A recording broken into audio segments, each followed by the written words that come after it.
Dating ARMM Governor Zaldy Ampatuan posibleng lumusot sa Maguindanao Massacre, sabi mismo ng DOJ.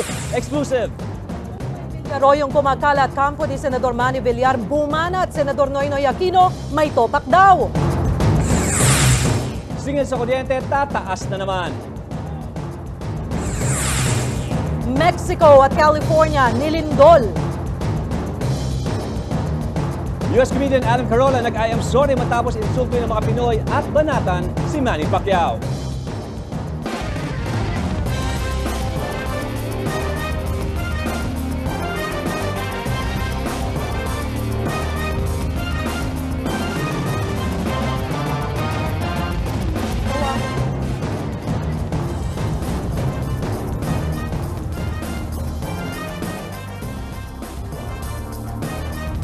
Eksklusibo nakita ng News 5 ang ilang ebidensyang nagpapatunay umano na wala sa Maguindanao si ARMM Governor Zaldy Ampatuan nang mangyari ang massacre doon noong nakaraang taon. Ang aksyon ng DOJ, iaabsuelto na nga ba nila ang isa sa Ampatuan na isinabi sa krimen? Yan ang report eksklusibo mula kay Erwin Tulfo.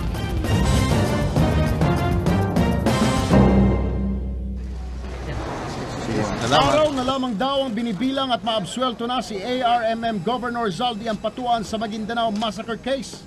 Sa eksklusibong panayam ng News 5 kay DOJ Acting Secretary Alberto Agra, inamin ito na pinag-aaralan na ng kanyang mga prosecutors kung isasampa sa korte o tuluyan ng ibasura ang kaso kay Governor Zaldy Ampatuan. Ito ay matapos magpresenta ng ilang ebidensya ang kampo ng ARMM Governor. Actually, aside from yung mga hotel receipts, meron din kaming to justify to corroborate yung position that he was not there was yung kanyang plane tickets. Yun, he was really here. He was really here, then he went to Davao. Kabilang sa mga nakuhang kopya ng ebidensya na eksklusibong nakuha ng aksyon ay ang Philippine Airlines plane ticket na nakalagay dito na November 22 lumapag sa Maynila si Zaldy Ampatuan. Kasama rin sa mga ipresenta ay mobile phone billing statement ng ARMM Governor. Nakalagay dito na nasa Davao siya simula November 18 at dumiretso ng Maynila noong November 22. Lumalabas hindi siya tumungtong sa Maguindanao ng mga petsang ito.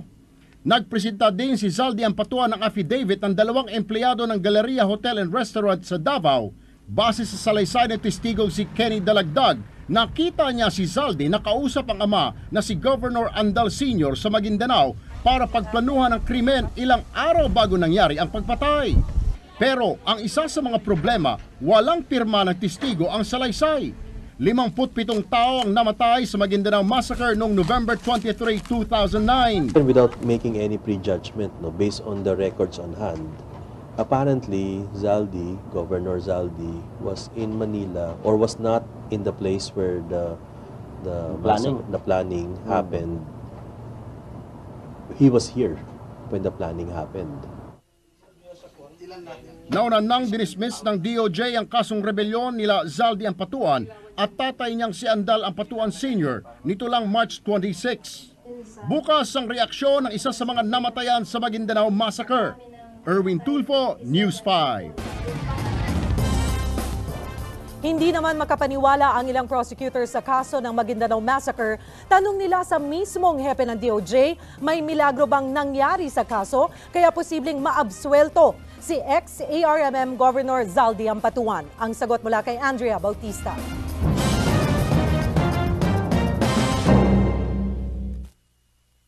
Kumbensido ang abogado ni Buluan Vice Mayor Esmael Magundadatu. Malaki ang kinalaman ni ARMM Governor Zaldy Ampatuan sa Maguindanao Massacre.